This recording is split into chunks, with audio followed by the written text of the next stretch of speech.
This is not a drill. Initiate immediate lockdown. Get to the nearest room, lock and barricade the door. Stay out of sight. Stay silent. Do not open the door for anyone. It's already begun. The first snow came early that year, swallowing the roads, the trees, and even the rooftops in a thick white silence. In Pine Hollow, winter didn't just arrive. It settled in like an unwelcome guest and refused to leave. Our high school was small enough that everyone knew everyone else by name, or at least by face. I had grown up with the same 30 or so kids in my grade since kindergarten. By junior year, we'd all fallen into our roles: the athletes, the drama kids, the quiet ones, the troublemakers. Erin was none of those things. She existed somewhere in the margins, moving through the halls like a shadow. She wasn't shy in the usual sense.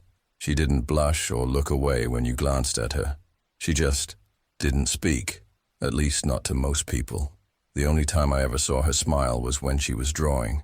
Her sketchbook was infamous, not because she showed it to people. She didn't. But because sometimes you'd see her flipping through it in class. And from the few glimpses I caught, the pages weren't filled with the usual doodles of flowers or cartoon faces. They were full of strange, detailed things: tall, faceless figures standing in forests, doorways that seemed to open into black voids, and animals with too many eyes. I never really thought about her much until the day of the snowstorm. That afternoon, the principal came over the intercom and announced that school would be closing early. The weather had gotten worse fast, the kind of heavy snowfall that made the road lines disappear. Most kids rushed out the door to beat the storm. I lingered by my locker, waiting for the traffic jam of students to clear before heading to my car. That's when I saw her, Erin, sitting on the bench by the front doors, her sketchbook in her lap. She was staring at the snow through the glass like she was waiting for something. "You need a ride?" I asked. She looked up slowly, as if it took her a second to realize I was talking to her. Then she nodded, wordless. The drive to her house took longer than I expected. We left the main road and followed a narrow, winding lane that cut through the woods. The deeper we went, the more the snow seemed to swallow the sound of the car. When we finally reached her place, I almost didn't see it at first. The cabin sat half hidden behind a wall of evergreens, its roof sagging under the snow. No lights in the windows, no tire tracks in the driveway. It looked abandoned. "You live here?" I asked before I could stop myself. She gave me the faintest smile, though it didn't quite reach her eyes, and said, "Yeah, thanks for the ride." Her voice was soft, almost a whisper. I watched her disappear into the shadows of the porch before pulling away. The next few weeks, she started saying hello to me in the hall. Just small things, a nod or a quiet, "Hey," but enough for me to notice. She'd even stopped by my locker once or twice, asking if I'd seen certain teachers or if I knew when the next snowstorm was coming. Then, in late January, the lockdown happened. It was third period when the intercom clicked on. "This is a lockdown. This is not a drill." Our teacher immediately turned off the lights and told us to get down behind the bookshelves. No one spoke. You could hear the hum of the fluorescent lights in the hallway, the faint tick of the wall clock. We stayed like that for nearly an hour before the principal's voice came on again, trembling slightly as she explained there had been a suspicious individual seen inside the school. Someone wearing a heavy coat and a cracked porcelain mask, carrying something large, wrapped in cloth. They had tried several locked doors before disappearing down the north hallway. By the time police arrived, the intruder was gone. The rest of the day was cancelled. That night, I woke to a soft tapping sound. It took me a second to realize it was coming from my window. My room was on the second floor, which made no sense, unless someone had climbed the roof over the porch. I pulled back the curtain and froze. Erin was standing there, her face pale in the moonlight, her breath fogging the glass. Her hair was damp, tangled with bits of snow. In her hands, she clutched something. At first I thought it was a white ball of ice, but then I saw it was a cracked porcelain mask. its painted smile warped by a long fracture running through it. I slid the window open just an inch. "Erin, what the hell are you doing?" Her eyes were wide, almost feverish. "I didn't get to finish what I started," she whispered. A cold knot formed in my stomach. "Finish what?" She tilted her head slightly, like she was considering whether to tell me. Then, almost childlike, she said, "You let me in once before. Let me in again." The way she said it made my skin crawl. I shook my head. "Number, you need to go home." She pressed her palm to the glass. "It's not home," she said softly. "Not anymore." Something in her voice told me she wasn't talking about the cabin. I stepped back, calling for my dad. Erin didn't move at first, just stared at me with that same tilted head, then slipped out of sight. When my parents came in, she was gone. The police found no footprints leading back to the road, just dozens of barefoot tracks circling the house, pressed deep into the snow, as if she'd been walking there for hours. They searched the woods, but never found her. The next morning, I saw something sticking out of a snowbank at the edge of our yard. It was the cracked porcelain mask. Inside it was a folded page torn from a sketchbook. The drawing showed my house, perfectly detailed, except in the upstairs window where my room was. She'd drawn herself, wearing the mask. It had been raining for 3 straight days in Mariners Point, the kind of heavy coastal rain that blurred the horizon and made the sea and sky melt into one dull gray sheet. Our middle school was built just 2 streets away from the docks, so the smell of salt and diesel fuel clung to the air year-round. It was 4th period when the first sighting happened. The rain had eased to a drizzle, and the classroom felt heavy with damp air. We were working quietly on a set of math problems when Emma, who sat near the window, suddenly stiffened. "There's someone outside," she whispered. Our teacher, Mr. Hawthorne, looked up from his desk. "What do you mean?" Emma didn't answer right away, just pointed. We all followed her gaze. Out on the playground, ankle-deep in a puddle, stood a figure I will never forget. They were dressed head to toe in what looked like an old-fashioned deep-sea diving suit. Faded yellow canvas with brass fittings and a round helmet that reflected the gray sky. The visor was too dark to see a face. For a long moment, they didn't move. Then, with slow, deliberate motion, they raised one gloved hand and waved. A few kids laughed nervously, thinking it was some kind of joke, but something about the way that hand moved made my stomach twist. It wasn't a cheerful wave. It was beckoning. "All right," Mr. Hawthorne said, standing up. "Stay in your seats." He walked to the window, tapped on the glass, and called out through the pane, "Can I help you? This is school property." The figure didn't answer, didn't tilt their head, didn't move except for the slow, steady wave. Mr. Hawthorne frowned and reached for the phone on the wall. He dialed quickly, muttering something we couldn't hear, then stepped out into the hallway. We all kept our eyes glued to the window. When he returned, he was pale. Without explaining, he pulled down the blinds, walked to the door, and locked it. The PA crackled overhead. "Attention staff, please implement lockdown procedures." The room fell silent. We did as we'd been taught, lights off, away from windows, huddled against the far wall. Even in the dim light, I could see the nervous glances passing between classmates. We stayed that way for 20 minutes. No one said a word except for a few whispered questions Mr. Hawthorne ignored.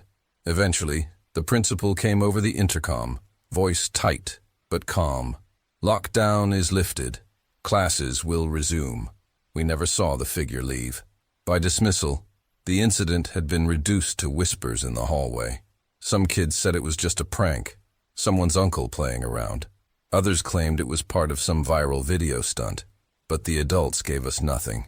When the final bell rang, I headed out with my friend Noah. We lived in the same direction, cutting through a side street that ran parallel to the docks. The air smelled even saltier there, mixed with the faint stench of fish and wet wood. We were halfway home when we heard footsteps behind us. It was 2 7th-grade girls we recognized. They jogged past, glancing over their shoulders, faces pale. "There's someone in the boatyard," one of them said breathlessly. "He's watching us." We slowed, looking toward the line of leaning fishing sheds that blocked most of the view of the water. Beyond them, the masts of idle boats swayed gently, and then we saw it, the same deep-sea diver suit, standing between two sheds, half in shadow. Water dripped steadily from its gloves, splashing dark spots into the dirt. The helmet's dark visor reflected the pale sky, and that slow, deliberate wave began again. This time, there was no mistaking it. It was aimed directly at the girls, as if coaxing them closer. Noah and I didn't speak. We ran. I told my parents that night. They exchanged a look that said they didn't quite believe me, but still called the school. The next day, I overheard in the cafeteria that police had checked the boatyard and found nothing. Nothing except for wet boot prints. They led away from the sheds and stopped at the edge of the dock. No return prints. Just a pair of heavy impressions disappearing into open water. That should have been the end of it, but it wasn't. 3 nights later, I woke to the sound of dripping. At first I thought it was rain leaking in through my window, but when I sat up, the sound wasn't outside. It was in the house. I crept to my bedroom door and peeked into the hallway. A faint trail of wet footprints led from the front door toward the stairs. Something moved at the edge of my vision. At the bottom of the staircase stood the diver, still dripping, still silent. The visor of the helmet caught the dim light from the street lamp outside, and for the first time, the wave stopped. I froze. Then, very slowly, the diver raised one arm, not to wave, but to point, toward me. My breath caught in my throat. I stepped back, bumping my dresser, and the sound must have startled them because they moved. Fast, impossibly fast for the bulk of the suit. I slammed my bedroom door and locked it, heart pounding so hard I thought I'd pass out. When I finally worked up the courage to look again, the hallway was empty. The wet footprints were gone. The next morning, my parents said the front door was still locked from the inside. No signs of forced entry. They told me I must have dreamed it, but I knew what I saw. And later that day, when I checked my backpack, I found something that proved it. At the bottom, folded neatly, was a piece of damp paper. I unfolded it with trembling hands. It was an old, water-stained photograph. The image showed the docks at Mariners Point, years before I was born. In the background, barely visible, was a figure in a deep-sea diver suit, standing at the edge of the water, arm raised in that same slow wave. On the back, in smeared black ink, was one word: soon. The first Tuesday of March started like any other. Gray skies hanging low over the mountains, the kind of cold that makes your fingers ache even inside the building. Our high school was small, just over 300 students, tucked into a 2-lane road that twisted up from the valley. You could drive 20 miles in either direction before hitting another school. I was halfway through my 3rd period art class, trying to coax the freshmen into caring about charcoal shading, when my phone buzzed on my desk. It wasn't unusual. Staff texts about copier jams or coffee shortages were part of the daily noise, but the message on the locked screen wasn't from another teacher. It was from the front office. Pickup request. Student, Emily L. Approved by Mother. My stomach tightened immediately. Emily was a sophomore, one of the quietest kids I'd ever taught. She wasn't even in my current class. She was upstairs with Mr. Conway for history. But I knew her well enough to know something about this wasn't right. Her mother wasn't in the picture. Hasn't been for years. I opened the Secure Staff app and checked the notes. Under Approved Guardians, there were only 2 names, her grandfather and her aunt. Her biological mother's name had been permanently removed after a court order, and for good reason. I didn't know all the details, but I knew enough. A violent incident when Emily was 8. A hospital stay that lasted months. A custody battle that never saw the mother win a single motion.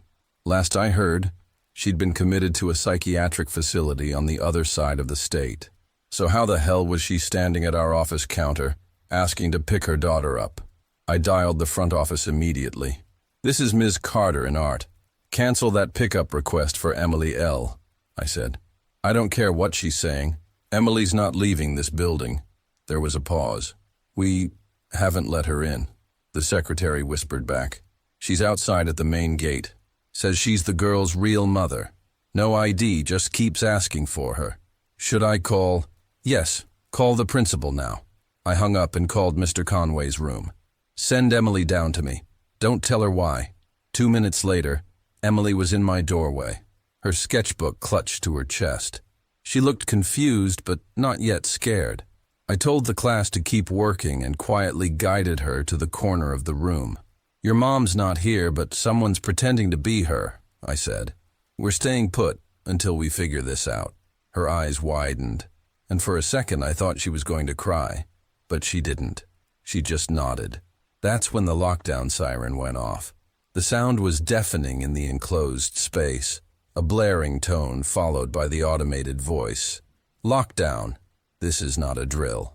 My students reacted in a jumble, some laughing nervously, others asking questions over each other. I shut it down fast. Desks to the door. Now curtains closed, lights off. They did as I told them, shoving the heavy tables toward the entrance while I herded them into the far corner, Emily close by my side. The room went dark except for the faint gray light leaking around the blinds. Outside in the hall, I could hear hurried footsteps, not running, but moving fast. We stayed silent. Minutes dragged on. I kept my breathing slow and even, but my mind was racing. If her mother really had escaped a locked facility, how had she gotten here? The nearest bus station was 40 miles away. We were 2 states from her last known address. Then another thought struck me, colder than the mountain air outside. Maybe she'd been here longer than today. After nearly half an hour, a faint knock came at the classroom door. My heart jolted, but then a voice followed. Ms. Carter, it's Principal Hines. I cracked the door. The hallway was full of uniformed officers. You two are coming with us, one of them said. They escorted Emily and me to the library, which had been turned into a temporary command post. There were maps spread across the long tables, walkie-talkies buzzing, and more officers than I'd ever seen in our school. They explained it quickly. That morning, a patient had escaped from Northridge Psychiatric Hospital, Emily's mother. She'd assaulted a staff member, stolen clothing, and been seen hitchhiking west on Highway 12. A truck driver had picked her up outside a diner not 20 miles from here. How do you know she came to the school? I asked. The principal answered. She walked straight to the main gate and asked for Emily by name. When staff refused to let her in, she left on foot toward the tree line. The tree line? I repeated. That's when one of the officers handed me a plastic evidence bag. Inside was a crumpled Polaroid photograph. It was a picture of our school, taken from beyond the chain-link fence near the football field. Kids were visible at recess in the background, one of them unmistakably Emily. The time stamp printed in the corner was from 2 days ago. They didn't catch her that day, or the day after. Police patrolled the area for a week, but she seemed to vanish into the mountains. Classes returned to normal, though normal felt like a word that didn't fit anymore. Then one morning, I came into my classroom early. The sun wasn't even up yet. The halls still quiet. I flipped on the light and froze. On my desk, there was a stack of papers that hadn't been there the night before. At the top was a charcoal sketch of a girl, Emily. In the drawing, she wasn't at her desk or standing in a classroom. She was outside in the woods, her expression blank, and behind her, barely visible in the trees, was the faint outline of a woman.